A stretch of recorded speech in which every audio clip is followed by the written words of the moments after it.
Let's hype it up.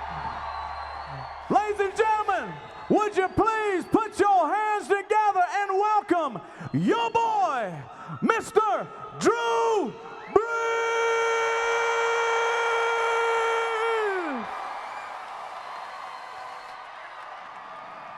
Come on, Shreveport-Bossier. Come on, Shreveport-Bossier, let them see them pom-poms.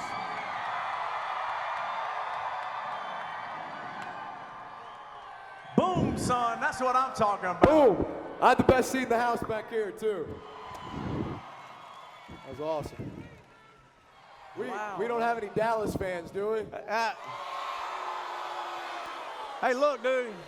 Hey, it's just getting started. I had to run over there and get his book. Now I'm going to go take it back, get my money back, son. I was calling him out early.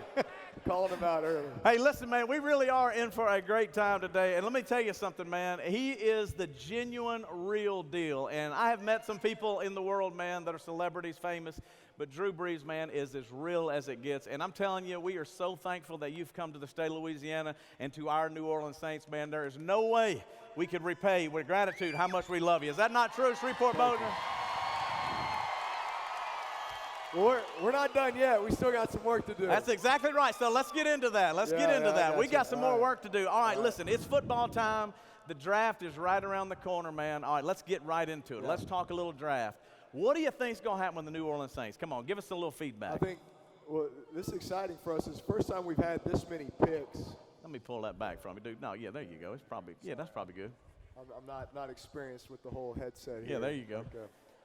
I just get the microphone in my ear, you know, and Sean Payton just kind of spits that play out to me, and we're rolling.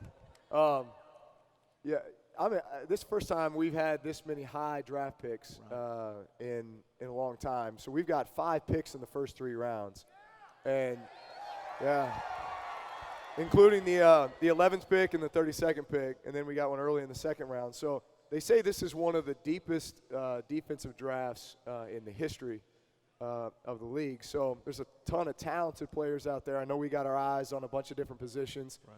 Draft is always exciting because you know who you like, but you never know how it's going to shake out because all of a sudden a guy is there that you didn't think was going to be there. Right. All of a sudden he kind of falls in your lap. So we'll see how that plays out. But I think we've historically done a pretty good job of drafting those high rounds, so we'll see how it plays out. I have a feeling this crowd wants this guy. I don't know this is to be true or not, but does anybody want that guy right? Listen. Hey, see. We wouldn't turn that down. Yeah, I don't blame him, man. If he falls, come on down, right? Yeah, if he falls, come on down. Yeah, but it's true, man. This could be a comeback season for the Saints. I mean, I know in my heart, man, that this could be one of those years where, again, through the draft, whatever it is, every year is a new beginning, man. So what do you think? You think you got a good chance to bring him back? We always have a good chance. We always have a good chance. You know, I was told a long time ago, you never know when it's going to be your year. Right. And I would say, from our first year in New Orleans with the Saints in 06, post-Katrina, Sean Payton coming in, watching us build that team and really building it the right way. You build it with character and people, and obviously we had some players too. But, we have all that success in 06, probably more success than maybe our talent would have equated to. And so I think in 07 and 08 we realized, okay, we're not as talented as we need to be. We need to go out and fill some voids. And we went out and get Jonathan Vilma, and we go out and get some other guys, draft Malcolm Jenkins, that kind of thing. And then 09, all of a sudden, it's like all the pieces came together through the draft and through free agency. And we felt it from very early on. And we had that window of time right there. I feel like sometimes you've got to go through tough times in order to put yourself in a position where you can really then make a run at it. I think you appreciate it more, and I think it's what helps develop that team chemistry and team camaraderie. So we have the success in 06, a couple down years, 07, 08, and then 09, all of a sudden, we go all the way. Look at what's happened to us, over the last few years. We lose a lot of veteran guys. We kind of have some rough years, but now we're beginning to, put the pieces in place to really make a run at it. So I feel like we're entering a window of time here with the Saints where we can make a Come on, you believe that, don't you? Who Dat Nation? All right, Drew, let's go back. Let's go back again. I want to take you back because, you're talking about comebacks. You're talking about this could be a comeback season. I'm going to roll a little video for you because I want everybody to be reminded. I want you to be reminded.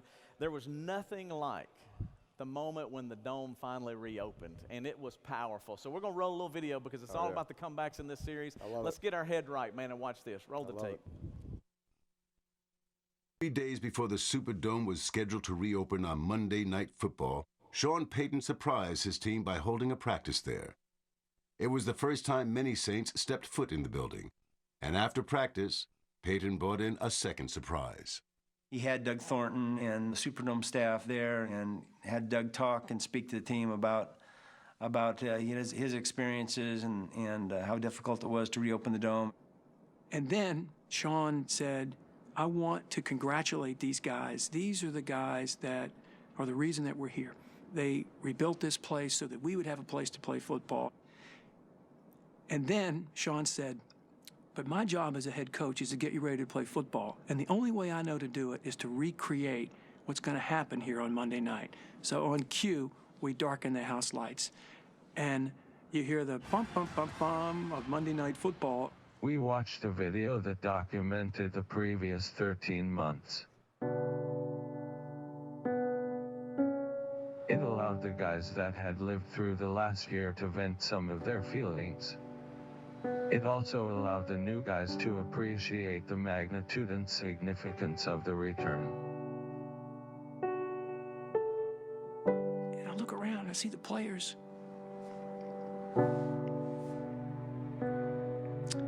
We were all standing there weeping. Hey, all right, so here's the deal, man. You know, we're putting this all together. I've watched a lot of tape. You know, I did a lot of research just kind of going back because as time goes on, people forget. You almost kind of put it out of your mind because of what was going on. But take me back to being on that field for the first time when Sean Payton says, kill the lights, and rolls the tape. Yeah.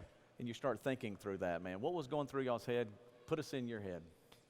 Well, there wasn't a dry eye in the house, obviously. You know, this was right after a Friday practice or what was taking place on a Saturday because we were playing on Monday Night Football. And so many guys on that team were new. Much of that team had been, kind of brought in and assembled by Sean and his staff and Mickey Loomis, our GM. And so for many of us, that was literally our first opportunity to be in the Dome post-Katrina. And, he played a long video for us showing what had happened over the previous year and, what the Superdome was. During that time, it was basically a refugee camp, so to speak. I mean, this was where people fled for refuge from their homes to get out of the floodwaters. And so to think that's what that was. Like we were sitting on the turf, but a few months earlier had just been concrete and cots and just people just trying to put their lives back together and trying to figure out, what had just happened. And so, man, it was a powerful moment. And I remember at the end of the video, obviously, we were all very emotional, but Sean looked at all of us and said, now, the way you make this special for all these people is you go out and you win this game. That's what I'm And so he's like, it's only special if you win. Wow. So right then and there, we were like, all right, we got to get our minds right, and we got to go out there and get ready to win this football game. But I can tell you there was no doubt in our mind what the result of that game was going to be and what it would represent. Let's take you back to the moment that all of us remember, the moment that we will hold on to. And a matter of fact, there's a statue out front to remind us of it. Yeah. Roll the tape. Look out! Right through! A kick block by Steve Gleason. It is scooped and scored by Curtis DeLoach. Touchdown, New Orleans!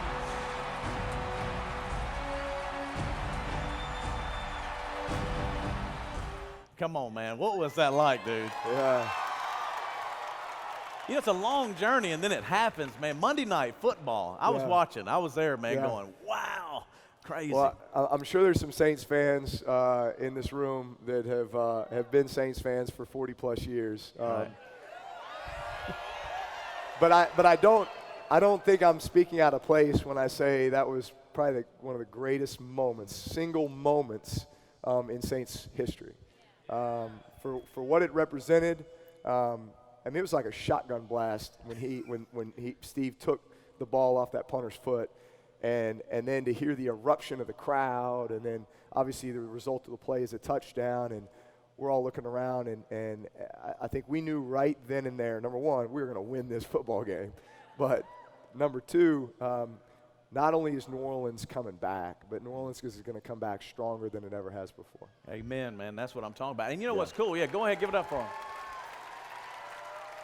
What struck me, man, as I was watching through all this footage again, it just kind of refreshed my memory. It was bigger than football, man. It was about those people. It was about those people sitting there in those stands. And I have one more video I want to show you just because this may be, again, you may have missed this. You know, so much you get bombarded with. But when I saw this guy's story, I was like, man, this is pretty powerful because it goes beyond football and it involves you as well. Watch this.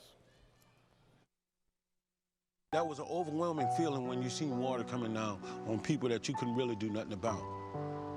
But then to come back and see the game, thanks to Steve and the rebirth, it pushed the other side on it. Everybody felt like if the Saints can rebound like that, then maybe I need to try to rebound. Maybe I need to block a punt in my own life. You know what I'm saying? It's like, man, it was like something personal because it was beyond just a football game. It was like, man, everybody was trying to rebuild. You know, did you sense that in the community? Did you hear that? We sensed that everywhere we went. Everywhere we went. We felt like we were a representation of our community, of our city. And the more that we could do as a team to lift everyone else's spirits, you know, we felt like the more successful we could be, or the better that we could represent ourselves, that was what gave people hope. And that people could look at us and say, well, if the Saints can do it, then I know I can do it too. And so there was this bond and this kinship that was created between our fan base and our team. And listen, the Who Dat Nation is unlike any other. It's amazing. Wherever I go, when I meet a Saints fan, I mean, there is this inner kinship. But we felt a great sense of responsibility. It wasn't pressure. It was just a great sense of responsibility that everywhere we went, everything we did, we were doing to represent our team and our city. And it was about showing the world that here was this great resurrection, that our city was going to come back better than ever, and it was a rebirth. It was a restoration, but one that was going to, truly just stand the test of time. You know what's so crazy to me too when you say all that is you have a personal comeback story that God put you in New Orleans for this very moment, and it goes all the way back to the shoulder injury. I mean, you know about a comeback. You know about adversity. You know about difficulty. There's a lot of people in this room, the state of Louisiana, man, we got, people losing jobs and things going on. But you understood, man, when that shoulder injury happened, how did it connect to, the same emotions? Because you're going back to, man, everything changed. It changed in New Orleans in an instant. It changed in your life in an instant. Walk us through some of those feelings that you had even through those moments. So that previous picture, my arm was stuck like that. Like I dislocated it out the bottom, so my arm was literally stuck like that. Like I couldn't move it until they popped it out and put it back in. It was like Lethal Weapon with Mel Gibson. So that was, at the time, that was my 5th year with the San Diego Chargers. So I was drafted there in 2001. So that was my 5th year there, 2005. And I thought that I was going to be a Charger forever. When I was drafted there, that's where my mindset was. I didn't know anything else. But I felt like that was my destiny. That was what I was meant to do. And to all of a sudden have something taken away from you in an instant.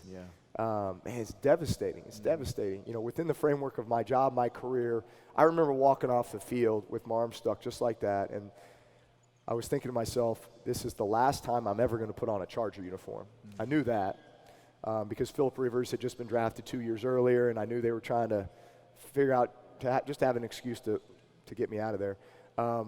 But I also, the thought entered my mind, it might be the last time I ever put on a football uniform again. I might not ever play this game again. So to feel like your dream, everything that you've worked for so long is just being ripped away from you, man, that was hard. It was devastating. Yeah, and in the midst of that, when I've read your book, man, and did a little research, is people see a player get injured and they forget all the behind-the-scenes things, like the rehab and the hard work where it was relentless in this idea of going, I'm going to come back. I am not going to quit. Whether they sign me, whether they agree or not, I am going to be better. I'm going to figure that out. And one of the quotes in your book that, man, to me is just powerful It says adversity is the path to opportunity. Yeah. You know, most people sitting out here, we don't want adversity, man. We don't want no struggle. We don't want no difficulty. But now they're, thank God, and we all thank God you came to New Orleans, but we're sitting here going, it would not have been possible had it not been for adversity. Yeah. Because more than likely something would have different. They probably would have Yeah. signed you. They probably maybe would have kept you. Who knows what it would have looked like. I'd sum it up like this. You know, when I was a kid, I loved sports, and I always aspired to be a professional athlete. It was funny because I aspired to be a professional baseball player, not a professional football player. But it's all right. I'll take it. In my mind, that path would have been much smoother Yeah. to get to that point. But I had to go through an ACL injury in high school that prevented me from getting recruited by any of the Texas schools. So I have to go to Purdue University up in West Lafayette, Indiana, which when they came and recruited me, I had to ask the recruiter, where is Purdue? And is it Ivy League? Now, that speaks a lot to the academic reputation, Right. but Way not to the, go, football, Texas, not right? the football reputation, right? So I go to a place where I don't even know where it is or what conference they're in, to getting drafted by the Chargers, going there, getting benched 3 times during that process, having what could have been a career-ending shoulder injury, but then that leads me to the New Orleans Saints, and here we are going on 12 years later, and what a magical ride it's been. But I guess my point is that God's point A to point B is not what we have envisioned for our point A to point B. Ours, we would love to have just that nice, smooth, straight line, easy sailing, but God is going to take us along this path in order to mold us, strengthen us into who he meant for us to be, that will allow us to accomplish the things in life that maybe we never thought possible. Amen, bro. Man, that's what's so cool. You know, and when I hear you say that, yeah, give it up, man. That's what's cool. I have to do this because we ask people to tweet in questions. You know, people are like, hey, man, I was like, hey, man, send them in, and I'll try to ask some of them. So one of the ones that probably blew up the Twitter, blew up our email, was this one right here. And it is this picture of, again, so Mr. Brees, when are you running for governor? You know, they want to know. Well, y'all want him for governor? Can we win some more football games first? Yeah. All right. All right, so then, okay, that they know. All right, he's got it. There's a question. There's a chance, okay? Because God's path, you never know. But That's also right. in this path, there are people who don't believe in you. There are people that sometimes are just not sure. And this is just for revenge for every fan in this room. There's a picture of a guy that we don't like so much. He used to be the coach at a place called Miami.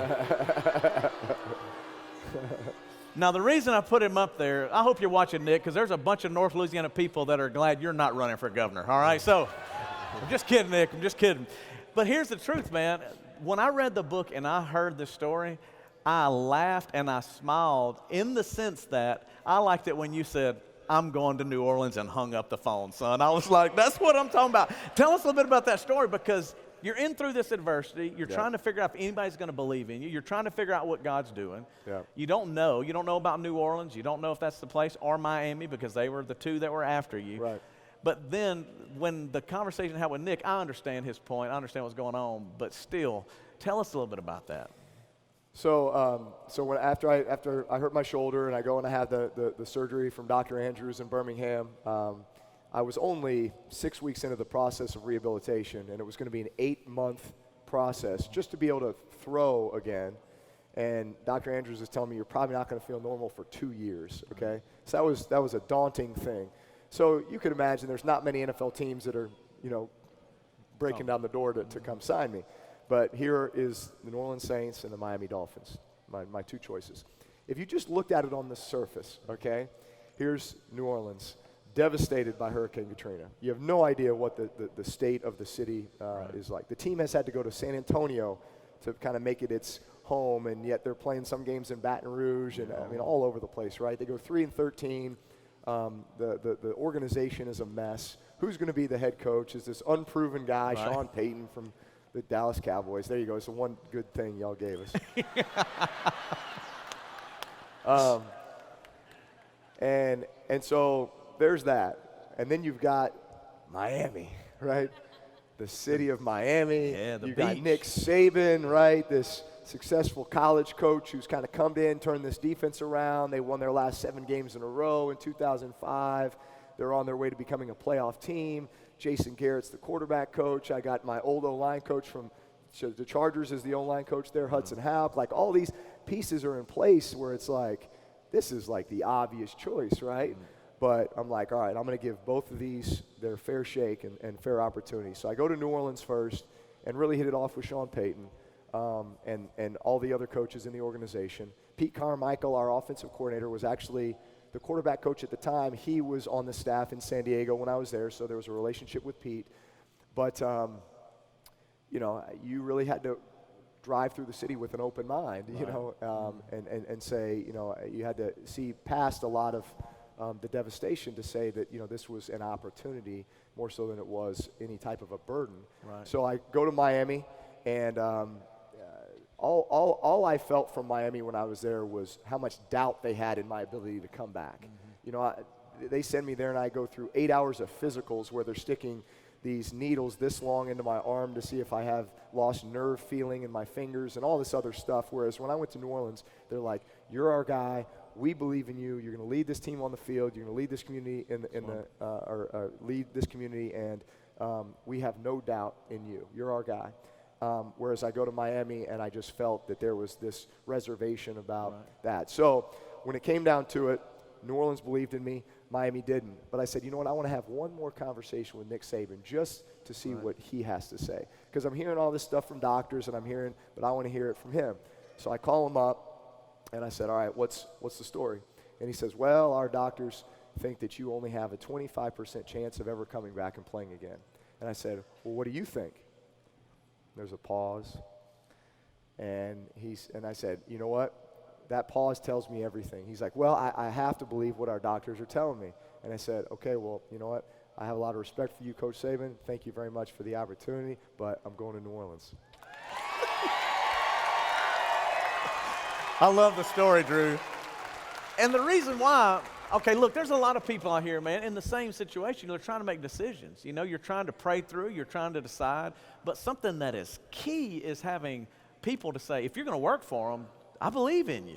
Yeah. You can do it. Yeah. I'm choosing you for a reason, you know, just to have that. And in the book you talked about it like it was like a family, you know, as opposed to, again, business, man. It's important. Here's another thing, too. You know, listen, I've played with a chip on my shoulder, I'd say, my whole career because I've always had people that have doubted me for whatever reason. You're not big enough, strong enough, you know, tall enough, whatever. And yet I don't do it. I don't play the game because I'm out there to prove people wrong. I'm out there because I want to prove the people that have believed in me. I want to prove them right. Yeah, that's good. And that's because at the end of the day, that's your support system. That's the group that along the way, through thick and thin, have always been there for you. And you want to make them right. You want to make them proud. And I feel lucky to have had a lot of those people in my corner throughout my career. Well, you did. Yeah, go ahead, man. You did.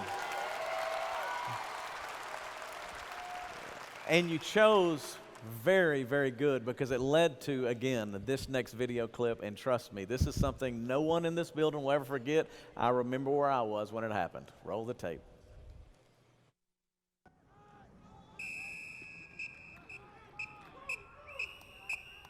KK, you are the savior. We yelling black and gold to the Super Bowl. Black and gold to the Super Bowl. Who that? Who that? Who that? Who that?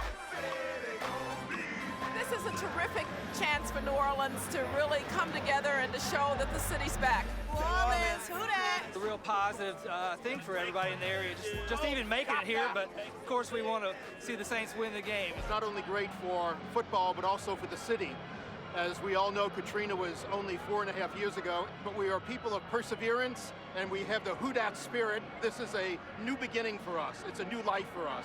Thomas Morstead steps into the football, and it's an onside kick. And it's going to be covered up by Chris Reese. I believe they're still fighting for it. No indication as yet. White ball! White ball! White ball!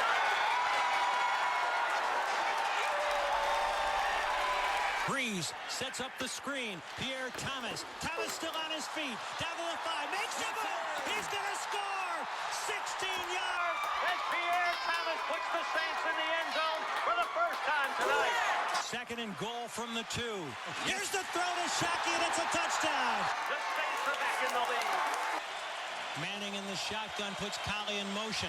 Looks in his direction. Picked off. It's picked off. It's Tracy Porter again. He's running free. He's going to go all the way. Hand outstretched. It is a Saint touchdown. 70 yards on the return. 70 yards on The return by Porter. He did it to Barr, and now he's done it to Manning. Get ready to party with the Lombardi, New Orleans. The miracle in Miami has happened. The Saints have Won the Super Bowl.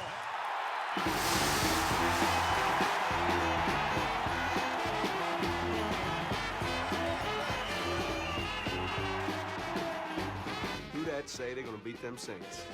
Come on, y'all. Where y'all at now? Yeah, that never gets old. No, that's That why you never got to gets relive old. it, man. That's good stuff right there, man. Yeah. What was it like, seriously, man? I mean, from a time you're a child, man, I'm sure you've had those moments where you dreamt about it, but it happened. What was that like? It was magical. It really was. That's the epitome of accomplishment in our sport, you know. And He said, "Do it again." to think of the journey that we traveled from 06 to 09, you know, really, I mean, it's that 4-year span, and all the people that were part of that. I mean, really, our whole city, our whole community. The best part of that was after we won, and just standing up there on the podium and just looking out at our crowd. I mean, and so much black and gold in the stands, and man, just people crying, just enjoying. It was sheer elation. I mean, it was unbelievable to think that you know, we had set out on this mission and we had accomplished it, and just what it represented, what it symbolized for us as a community, and it's unbelievable. And you made us cry when this moment here happened. We're just going to roll the tape and we'll talk over it. But, man, when this right here was going on, son, I don't care who you are. I don't care what was going on, dude. All time stopped in that moment right there. And that was a God moment, bro. No doubt. No doubt. That was a God moment. Yeah, that was our only child at the time. That was Balin, who he was 1. He had just turned 1, and now he's 8, playing flag football. I'm coaching him. And now awesome. we got 3 others to join him too. We got Bowen there with the sword. I don't know where he got the sword. Yeah. Callan, yeah. So Balin, Bowen, Callan, and then baby Rylan. She's 2 years old. So it was, man, unbelievable. Come all on, New man. Orleans babies. All right, so let's move into a little bit on family, just because, again, Yeah. family's so important to you, man. Just yeah. to give you a little behind the scenes, man, I'm back there, and I'm like, all right, Drew, we got to roll. He's in there talking to his wife, talking to his kids. I was like, dude, it's early in San Diego. He said, nah, they'll be all right. You know what I'm saying? They're up early anyway. But that's just the guy you are, man. You're really very, very family-oriented. Tell us a little bit why, man. Let's talk about why that's such a big deal to you. Listen, they're my inspiration. Every time I go to work, I feel like I'm representing them. And I want to be the best that I can be for them. I want, you know, at the end of the day, I want my kids to be able to know how hard their dad works and how much he cares about what he does and why he does it. And I hope that would motivate and inspire them, you know, as they get older. But, you know, the work family balancing act is always it's the hardest part, especially at the ages that they're at now, just because. You know, you want to be there for every moment and all those things, and yet, you know, listen, I got a job to do, and I got to be the best that I can at it. My wife is the absolute best. She's such a rock for our family, and she knows, like, listen, hey, when Dad goes to work, you know, he's going to work long hours, and I'm obviously going to put her in a position where she's going to make a lot of sacrifices. Yeah. But it makes me, when I'm at work, be as efficient as I possibly can be, because I know, listen, I got to get home by 7 o'clock so that I can read a book to our kids before they go to bed, because I want that moment with them. I need that moment with them, man. But I want them to have that moment too. Yeah. So it's they know how hard I'm working, and they know how much of an inspiration they are to me. You know, and we talk about, too, you know, being a family man, and I had it on there just how difficult it is sometimes to manage the time, but also a difficulty in family is overcoming our past. Talk about breaking the cycle. When you talk about, like, I went through a divorced home, you've gone through a divorced home. Many people in here are trying to navigate hard times, difficult times. Yeah. But, give us a little bit of your insight on that, man, of just because we can learn from you, man. You've really done a great job of leading. Yeah. I'd say, having my parents get divorced when I was 7 years old, and I'd say they got along very well even after that. They lived in the same city. I literally would spend 2 days with one, 2 days with the other, 2 days. And my brother and I were always kept together. They never split us up. We were always my brother and I had a very tight bond, probably as a result of that, but just because we were so much alike growing up. But the one thing I'd say both my parents always did was they let us know how much they loved us all the time. And so regardless of the circumstances and, moving around a lot and different things, we always knew that. And so that's something I always want my kids to know is just how much I love them.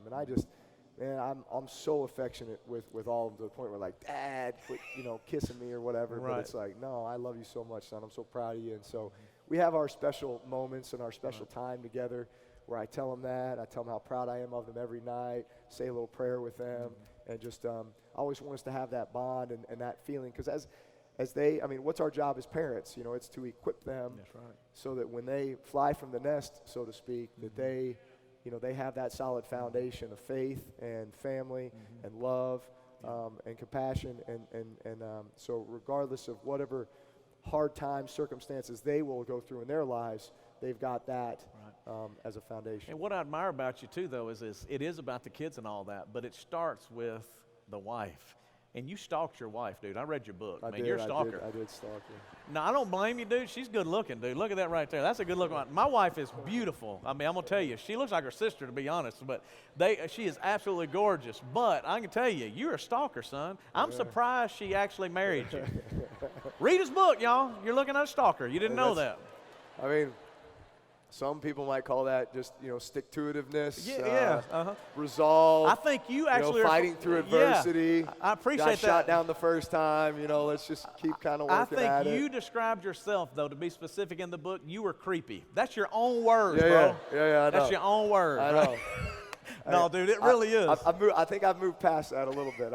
You know what's so cool, though, seriously? And I tell my kids get grossed out by me loving on my wife, too. Like, Dad, what it is. But, man, that bond, man, says something because they know. Man, you're not, you said in your book, too, and this is something that really got me. I'm never leaving you. There will be nothing that ever separates us. So to have that as your foundation and your kids to know that, that's a big deal. Now, I know difficult circumstances happen and things happen in life, but to be working towards that or have that as a goal is a big deal. And it's a huge thing, man. You've really set the example. Well, I think the most important thing with kids, too, is they see everything. Yeah. They see everything. They don't miss anything. And so you can say all you want, but if that's not the way that you're acting or portraying it, then they're going to see through that. And so my wife and I talk about that all the time and just how perceptive they are and how we want to model the type of relationship that we want them to be in. Like, I know this with my daughter. I need to model her husband. Yeah. Like, I need to be the person that I want her husband to be. That's right. That's true, Drew. So, and she's only 2, so we got a long way to go here. But she's Daddy's little girl, no doubt. Hey, well, let's get back into one other area that is very important to you, man. Football's big, man. Family is big, but, man, your faith. I read the book, man, and we grew up similar. I grew up in the Baptist church some too, and it was always a snoozer. That's why we kind of take it up a notch here. We're just trying to change it up a little bit. I like it. Now, again, it doesn't mean that that's wrong or bad. There's all kind of different ways. But, you went into church on one particular day, torn ACL, and the pastor said one phrase that God used in your life, a few good men. Talk about that moment and talk about the time you said, all right, Jesus, I give it to you, man. I'm done with me. I surrender. Talk about that a little bit. So I went to church when parents were divorced. Mom didn't go to church. My dad did. First Baptist Church of Austin, Texas. So every other weekend I'd have with my dad, and so we'd go to First Baptist. And, in the beginning as a kid, it's like, all right, going to Sunday school so I can sneak into the next room and get the free donuts from the other Sunday school class. Now you know why we have free donuts here at Simple Church. Right. That's right. Same reason. And then, listen to some of the cool Bible stories, about David and Goliath or whatever else, and then go into the main church, and like you said, a snoozer, me and my brother just kind of, hitting each other in the pew or, dozing off. And but as I got older, my brother and I were very much into sports. I mean, we were all about sports. In fact, I'd say, I mean, that's what we served. We served sports, you know. And so when I tore my ACL my junior year of high school, we were on our way to a state championship. I was the starting quarterback, kind of the big man on campus, and all of a sudden, again, you get this feeling like something's being ripped away from you. I'd had friends have that same injury in high school, and again, torn ACL, this was 25 years ago, so that was at times a career-ending injury for a lot of guys. Like, I saw many guys not come back the same after that. In fact, I only became the starting quarterback because the guy in front of me tore his ACL our sophomore year, and I took his job. So I'm thinking, okay, I've lost my job to somebody else now, and my dream now is being ripped away. So I sat in church a couple weeks later on crutches, big knee brace, fresh out of surgery, just sitting there going, man, I may never play football again. How's this going to affect my baseball career? All this stuff. All of a sudden, sports, which was so important to me, which is what I, was my total focus and dedication to, all of a sudden felt like, you know what, that might not be an option anymore, And so what am I really living for? I mean, I just felt real empty inside, and it was at that moment that our pastor got up there and said, God is looking for a few good men to disciple for him and to carry on his word. And all of a sudden it just hit me. It was like Jesus just grabbed a hold of my heart, and it was like, you are one of his few good men. And so at that moment I took Jesus in my heart, and I lived for a totally new purpose now. It was, that's cool. Sport's not who I am. It's just what I do. It's what I love to do. It's what I feel like God has equipped me to do in a lot of ways. He's given me these talents, these abilities, but it's merely a vehicle for his purpose. You know what's cool, and the reason I say that, y'all, man, we talk about this all the time in Symbol Church, but, religion's everywhere. Religion, man, is most of the time empty, kind of dead, but a relationship with Jesus, man, changes everything. And that's what's so cool. When I read the book, and I was like, man, Drew, it was that moment, It was like, dude, it ain't about religion, it's not about church, man. It was about a relationship with Jesus, and I give it to you. I give you everything I have. And then even in the midst of that, some of us in here think, well, I gave Jesus my life. Why didn't everything go right? Why didn't it all turn around? But that's what I love in your book, and that's why I love you as a man, is just because it's not all perfect. There's a lot of ugly, difficult, challenging circumstances, whether it's injuries or family or football teams that are given up, but cities that are destroyed. But yet in the midst of that, your faith was strong and you kept going through, whether it's with your family or whether it's, again, with your friends, whatever's going to go on. Did you ever, in the midst of all that going on, have those moments where you lost faith, where you're like, I'm not lost total faith, but like, okay, Jesus, come on, man, help a brother out. What's going on with this? Oh, I had plenty of prayerful moments where it was like, God, I have no idea why this is happening, or see, you're not alone. That's Drew Brees has the same feelings. What the plan is, but I trust you. Listen, it was tested. Faith was certainly tested. But I felt like I always, from that moment on, when I took Jesus in my heart, I felt like God always had a plan for me, and it may not be the plan that I had intended, but that I was going to trust him and believe that it was all happening for a reason. The reason I say that is because you're in this room today, man, and you're thinking Drew's different or whatever. No, man, we're all the same. Man, he's a great guy, but he had adversity, struggle, just like many of you. Man, I get your emails, I see their stories, and they're just trying to go, all right, God, what are you doing? But it is about that. One of the quotes you said on there is like, you didn't want the pain that God gave you, but God sure used it in your life. It reminded me of a scripture, and again, this is in Genesis. It's pretty powerful, but it just goes back when Joseph and his whole brothers turned on him. Nobody believed in him, threw him into slavery, threw him in a well. And then in the end, God used him to save his family. And it says, it's true that you planned to do something bad to me, but really God was planning good things. God's plan was to use me to save the lives of many people, and that is what has happened. And dude, that's what I see in your life, honestly. It's like, man, you didn't understand things as a kid. You didn't know what was going on. You didn't understand injuries. But man, not only has it saved our state and our team, New Orleans Saints, man, but there's a lot of people in here that have faith because of your story, dude. And I'm telling you from the bottom of my heart, and that's what they want to tell you, thank you, dude, for not giving up and for hanging on and believing and being the example you are. I mean it, bro. Thank you. I'm telling you, dude, it really is a big deal. one of the key components in that, and this is another thing we're trying to talk through, like discipleship, learning through, working through things. You cannot do it alone, man. And God put a lot of good men around you and good people to influence you. And I have a couple of pictures of the McCown brothers. I don't know if you, again, oh, yeah. I mean, there's you with the McCown brothers. But There one you of them's a go. Louisiana Tech boy, I believe. That's exactly right. Oh, yeah, yeah. Go yeah. Bulldogs, right? Yep. But, I mean, how important is it when you're going through adversity and you're trying to have a comeback to have the right people around you, including building a team, your family, your friend? I mean, you think there's so many components of that, of putting the right people around you. Yeah.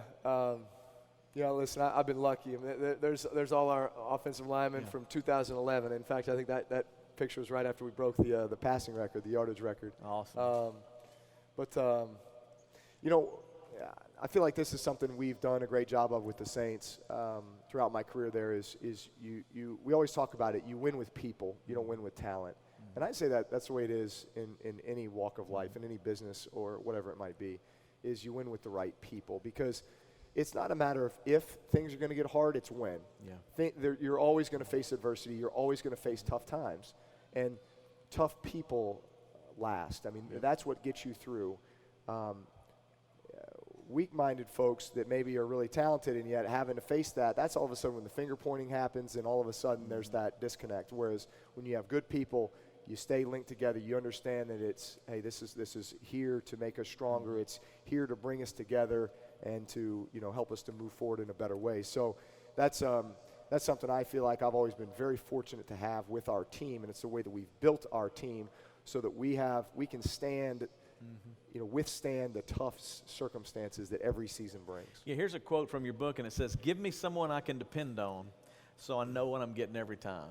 Now, this is the whole deal, and I'll show you a winner. Yeah. It's just that grit, man. It's like, man, I need those people in my life. So if you're going through adversity, struggles, difficulties in your marriage, in your career, in your business, man, you got to get the people around you, though, that are like, man, I'm with you, There's the greatest teammates that I've ever had are the guys that I knew what I was going to get out of them every day. It made me look forward to coming to work every day to be around those type of people because I felt like they made me better.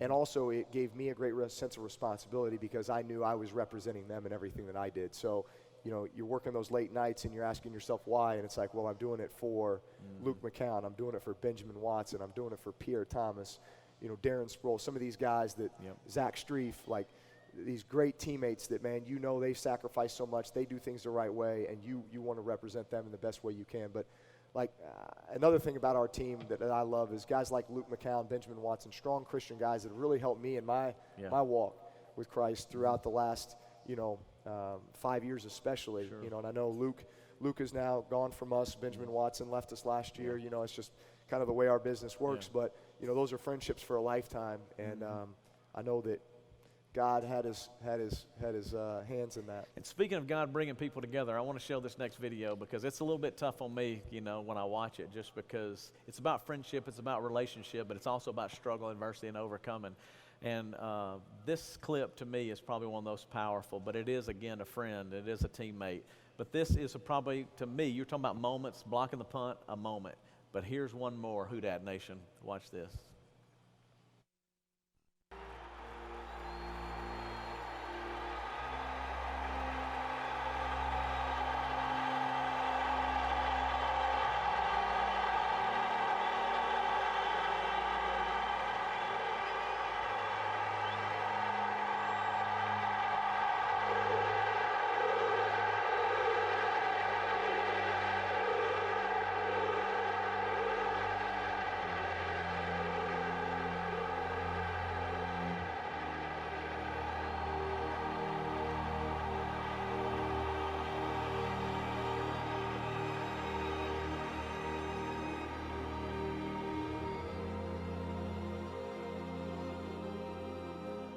I'm going to tell you, dude, that's hard on me, man. Yeah. I'm going to tell you why it's, we went to Haiti, man. We just got back from Haiti. We're doing some work down there. And me and the video guy, Posey, we get on the back of the plane, all right? I've told the church to watch the movie. It's a little edgy. It's out there, but I'm like, dude, we're edgy. Talking about the Gleason documentary? Yeah, I was like, we're edgy. We're out there. Watch it. Don't have your kids in the room, but watch it. If you got any guts at all, watch it. So me and Posey are watching in the back of the plane, and we put it on, and dude, we are crying like just babies on this plane. I'm like, Posey, man, this is bad, man. This is really bad, you know, because there's all these strangers around, but that is one of the clips. But, Drew, when I saw the way he held on to you, you know, and I saw the way that the friendship and the struggle and the challenge, and their relationship is so crazy to me, and how strong, and, you know, just the way she loves him and has walked through that, and how transparent they were. No BS, just like, dude, this is the way it is. Yeah. I was like, man, that is heavy. But this is what's so crazy to me is, give me a little bit about Gleason. And I know, again, they're doing amazing things in New Orleans. There's some things going on, but just give me a little bit about that relationship and that friendship. Well, I'd say first thing is, so there's a few moments that you remember in life where you can recall, like, I know exactly where I was on that day when I heard that news. Like, a lot of people would say 9/11. Like, everybody knows where they were when those planes hit the World Trade Center.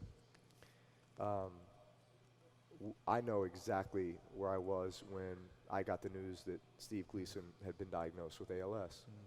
We were on the bus, actually getting ready to play a playoff game in Seattle back in 2010. I'm sitting on the bus in the front seat with Joe Vitt, you know, longtime, you know, Saints assistant coach here, and Sean Payton right there in the front of the bus. And I'm reading an email that Steve sent out to a lot of his close friends, just saying, okay, guys, there's no way to sugarcoat this. I'm just going to tell you how it is. You know, last couple months, I've been having these issues. I went to go get it tested, this and that, and sure enough, I have what they call, you know, amyotrophic lateral sclerosis, otherwise known as Lou Gehrig's disease. And I mean, it's just like your heart just dropped because of all the people on earth. Nobody deserves this, but Steve would be the last person that would ever deserve something like this to happen to him. Yeah. You talk about one of the greatest guys you will ever be around. The way that he loved life, loves his friends, loves his family, just has this thirst for knowledge and people, and just wanting to serve others. I mean, he's just as good as it gets. I mean, he's salt of the earth. And so, but I'll say this, here we are going on 7 years later from his diagnosis, because that was that was January 2010, or January 11, but almost 7 years. He was given 3 to 5 years to live. He's fine. So listen, he surpassed that, and he will continue to. Yes, because he will. Come on. There's not a person on earth that would have been able to accomplish what he's been able to accomplish with this disease. He has changed the face of what you are able to do, what somebody under these circumstances is able to do. And you knew that he would. I mean, we all knew that at the time. As devastating as it was, you knew that the Steve Gleason legacy was just beginning. I mean, here's a guy now who's gone to Capitol Hill to speak in front of Congress to get legislation put in place to be able to help, you know, people with neurological diseases. They named it the Steve Gleason Act. Yeah, crazy. He's created a foundation now that not only helps with ALS research, but he really gave a face to it. I mean, we all remember the Ice Bucket Challenge. I'm sure a lot of people participated in that a few years back. That was, in big part, that was Steve Gleason. So what he's been able now to accomplish in regards to ALS research, caring for ALS patients, making it bringing awareness to the disease, I would not be surprised that we find a cure for that here at some point. And Steve Gleason will live through that because he's just that type of person. Yeah. And what's so cool, man? Yeah, give it up for man, Steve. We opened up a little store, and we decided to give all the proceeds away. It was another way we could do. So we carry all Gleason stuff. So I talked to Michelle and them. I was just like trying to pimp the product, man, get the story out there, but put it out there. But that's a big deal, is because one of the quotes you said, and this is what Gleason's doing, this is what you're trying to do. You want, again, the reward for doing the right thing, the thing we're called to. When you do, your children, your grandchildren are blessed by your actions. I think of Steve. I mean, it's like, man, by him doing that, his child is going to be blessed. It's going to be your kids. It's the same thing as, like, if there's something that you want to be known for, if there's something you're going, all right, man, this is it. Football is great. Because maybe you're going to Hall of Fame. First ballot Hall of Famer record, right? Here. Thank God you're a Saint, man. You realize, dude, it would be tough, man. But beyond the Hall of Fame, beyond all the records, beyond all that stuff, what do you want people to remember about you? What would you say, man, this is what I want them to remember? I've always felt like whatever I do, whatever endeavor I throw myself into, I want to leave it better than I found it. Yeah. So whatever that might be, whether that's our foundation work, whether that's me as a professional athlete, whatever I'm doing, I want to leave it better than I found it. I want to impact people in a positive way. I feel like I've been blessed with so much in my life and this platform as a professional athlete that I want to use it for the right way. To whom much is given, much is required. Right. I don't look at it as a burden. I don't look at it as stress. I look at it as a great responsibility and a great opportunity to serve the Lord in a way that helps make everyone else's life better, make this world a better place. What did you tell? We were back in the back. We met with some people before, but this is pretty funny. Tell the story about Brittany and like the whole idea of your kids, because this is pretty funny, man. This is good about the kids signing autographs and all that. So obviously, since as my kids have grown up here, my boys are 8, 6, and 4, and my little girl is 2. So as they've grown up here, we'll be out and about, and somebody will come up to me and ask me for a picture and autograph this and that. At first, the kids are kind of like, why is somebody asking for a picture with you and autograph? And so then I explain to them, I'm Drew Brees. So Dad, that's why. Dad, there's another funny story at the park. I'll get to that one, but so my kids get it now. I mean, they understand. So I had to explain it to them, like, hey, Dad's a football player, plays for the Saints. We've got great fans that love our team, and they like what Daddy does, and so they'll have me sign a napkin or something like that, just so they can show it and show that they met me and they're a fan of the team, and so they're like, okay, so they got that. So now we get to the point where they kind of see it some more, and they're like, okay, Dad, are you famous? And it's like, well, I mean, Dad plays professional football. But really, they're fans. They love watching our team play and that kind of thing. So like, okay. So then they go to school, and there's kids at their school that ask them for their autograph. And they think that's the coolest thing ever. They're like, look at me. I'm like Dad signing autographs and taking pictures and stuff. So sure enough, Brittany and I go to pick them up from school one day, and they get in the car, and Balin, our oldest, is like, hey, Mom, I signed an autograph today. Somebody asked me for my autograph. I'm famous. And she pulls that car over, and she turns around, and she says, you're not famous until you make this world a better place. Yeah, come on, son. And I was like, yeah. I was like, that was awesome. So now I'm telling you, if you ask the boys now anything like that, they'll say, like, are you famous, or will you sign this, something like that? They're like, no. I can't. You're only famous unless you make this world a better place. So they know. Hey, that's a pretty good deal right there, right? Yeah. Awesome. Yeah. All right, so here's the deal, man. We're about wrapped up. We're about ready to get out of here, but I want to take it back to a little fun, too, man. Have you had fun so far with Drew Brees? Come on, y'all. Come on. It's a good crowd. It's a good crowd, man. This is home crowd. All right, so let's go back to a little bit of fun, and this is every football camp. Training camp's right around the corner, man. You blink your eyes, you'll be there. You have a little quarterback challenge that you do. Here's a little tape. This is some fun stuff that Drew always has with the quarterbacks. Watch this. This is Drew Brees. We're here for the daily quarterback challenge.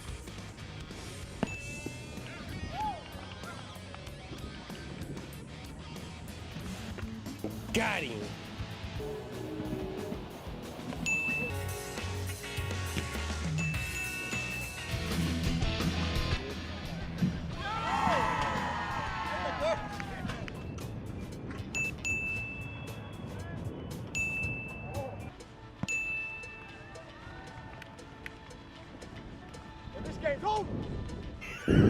He had a little swag on that one, son. You went on. So, all right, so you do that at camp every time. You have a little fun with it. But then you go to the Pro Bowl. I hate to bring back a sore subject, but you went against Phillip Rivers this past year. Do you remember that? Yeah, I do. All right, let's just roll the tape on this, because here's what happened with Phillip, your San Diego friend. Do we have to? Yeah, let's watch this. All right. All right.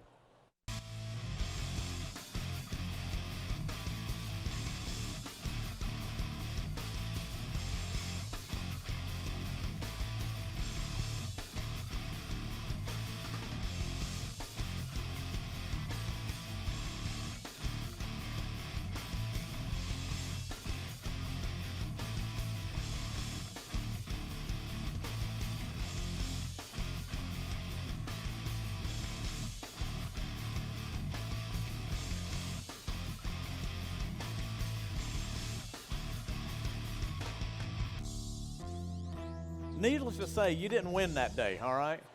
Well, let me say this. First of all, in my defense, I actually did hit some targets. He just showed a tape where I missed them It's all in editing. It's in editing, right? And Philip actually threw some where he missed, but they just happened to show all the ones that he hit. All right, so that brings up a good point. It wasn't like total domination or anything. Right. Well, speaking of total domination, all right, it's about time to bring it on home because I understand one of our local hometown boys was actually at the Pro Bowl. Y'all had a little time together. That's our boy. That's right, Mr. Dak Prescott. That's right. Come on. That's right. Y'all had a really good connection, didn't you? Yeah. I mean, you really did have a good connection. That was my first time to ever meet Dak. Obviously, just watching from afar last year, could not have been more impressed with the way he handled that whole situation. Obviously, he played extremely well. Extremely well in a very high-profile, circumstance, and yet I think he handled it as well as you possibly could have. I mean, mature beyond his years, and again, that. Part of the reason I wanted to go to the Pro Bowl was to be around a guy like that, just to spend some time with him. I'd heard nothing but great things, and obviously what I had seen throughout the season as well. So he's got a bright future ahead of him. I'm just hoping you rub off on him, son. I'm not worried about him rubbing off on you. Please mentor my friend. Mentor him, right? Yeah. I've asked Dak to be here today. I did. I made every connection I could, and he couldn't make it. Okay, but I figured there's no better way today to make things right, give you a chance to redeem yourself, then a little friendly competition, a little quarterback challenge. Now, you up for it? Absolutely. Y'all want to see a little quarterback challenge? I'll never turn down a quarterback challenge. No, this is quarterback challenge. But hold on, before I get there, let me go ahead and, I got to roll my promo tape because, I got to have a promo tape to get ready. This is something you probably are used to. It's like the tunnel run. Yeah. You can stretch out if you need to because it's game on. But y'all, go ahead and roll my tape. Roll my tape.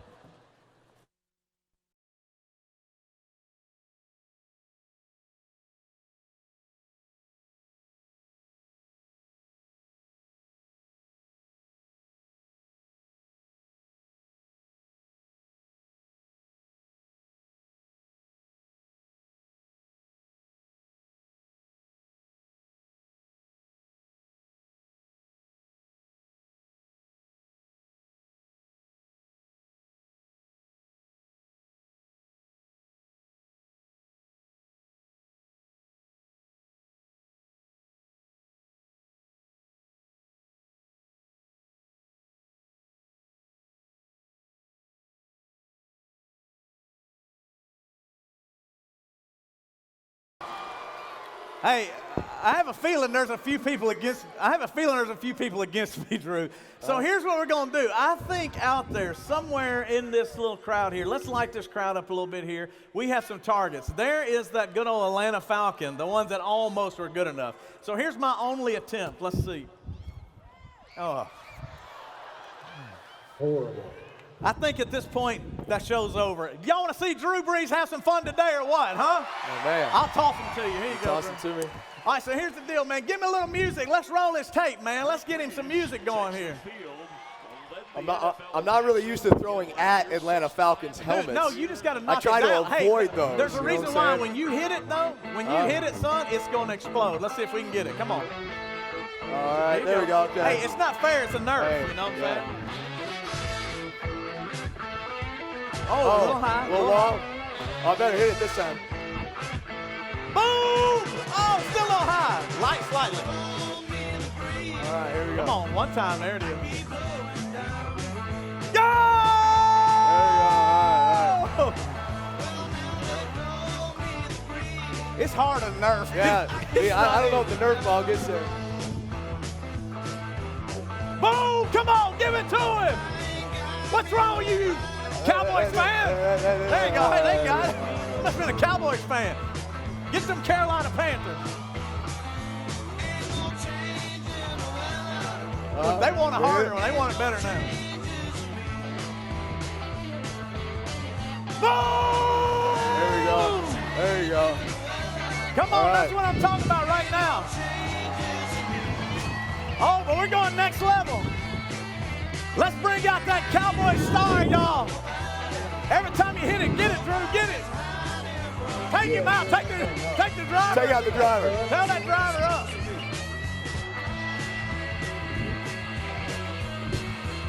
It's moving now, dude. That ain't easy, Drew. It's nerves, Got it, man. huh? It ain't easy. No, it's not the same. Oh, there we go. Boom! That's what I'm talking about.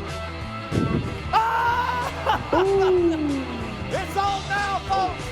Oh, you're all right. He moved it off. Boom! See? Kill him, Drew. Kill him. Oh, come on, man. Money! Money! Come on, son. Oh, gotta get it up. Come on, you're almost done. That's it, blow it on. Come on, blow it on. There he is, folks. Oh. 2 left, 1 left. Oh, last one. Kill him, son. Boom, come on. Ladies and gentlemen, come on, give it up for your boy, Drew Brees.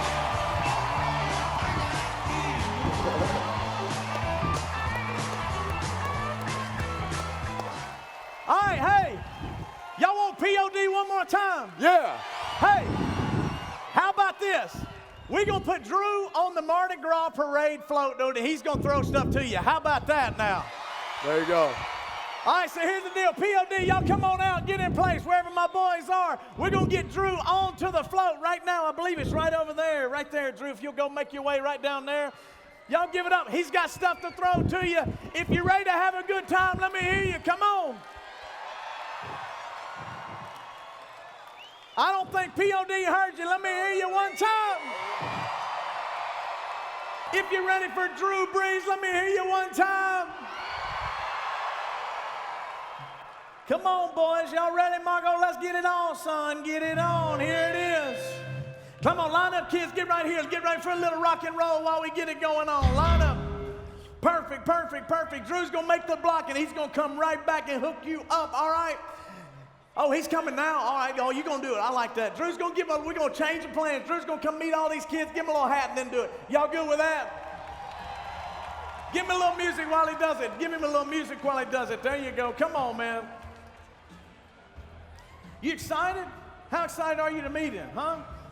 Are you excited? Come on, dude. You excited? Give me some love. That's what I'm talking about. Are you excited? He's excited. Thank you, man.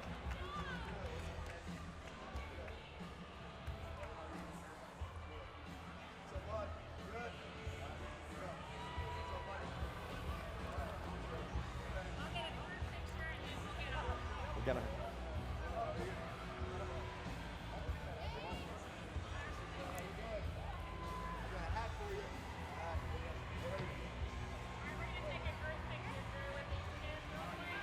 All right, group picture right here, kids, and then it's time. It's time. Come on around right here. Deanna's going to come around. Yeah.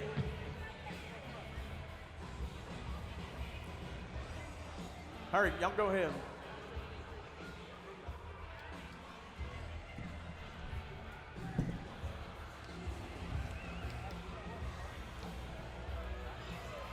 All right, y'all. Y'all ready for Drew Brees to make the rounds now? Sorry, y'all, that's my bad, man. That's my bad. You know how it is. Too much on my mind, baby. Too much on my mind. That's what I'm talking about. All right, boys. You ready, Sonny? Marco, y'all ready? Wolf, let's take it on up. Anybody feeling alive out there this evening? Let's get it on.